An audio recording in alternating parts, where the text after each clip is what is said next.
Neno moja tu. Actually 2 words. And here are the words.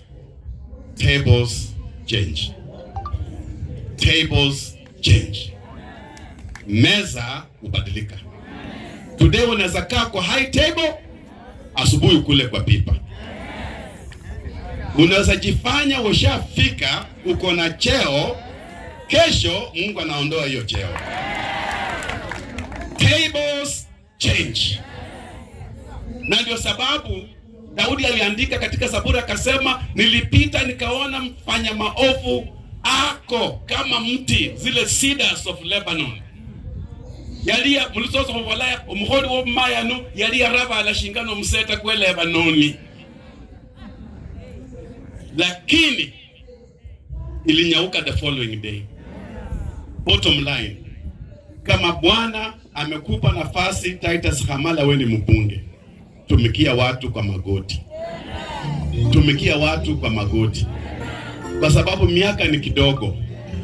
Utakuwa sitting, tomorrow utakuwa former. Ni heri kuwe former na ile heshima.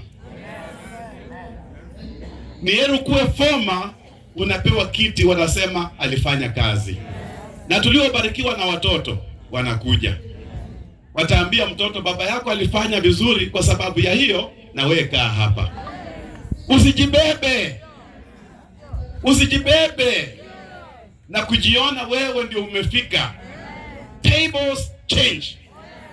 Unaweza kuwa katika hali ya Haman, ujipate sasa wewe ile makambo umeweka kunyongea wengine inanyonga wewe. Ni kama tu watu wanaendea wengine kuharibu watoto wa watu, wanaenda kwa waganga, miti shamba, nini. I'm telling you, God is working in mysterious ways. Unapata ile mipango unapangia watoto wa watu wengine, Mungu anageuza inakuwa ni upanga wa kukata wewe mwenyewe. Hallelujah. Tables changed. God began to change the mathematics, and Mordecai was on the gate, found himself on the table of the king. Tables change.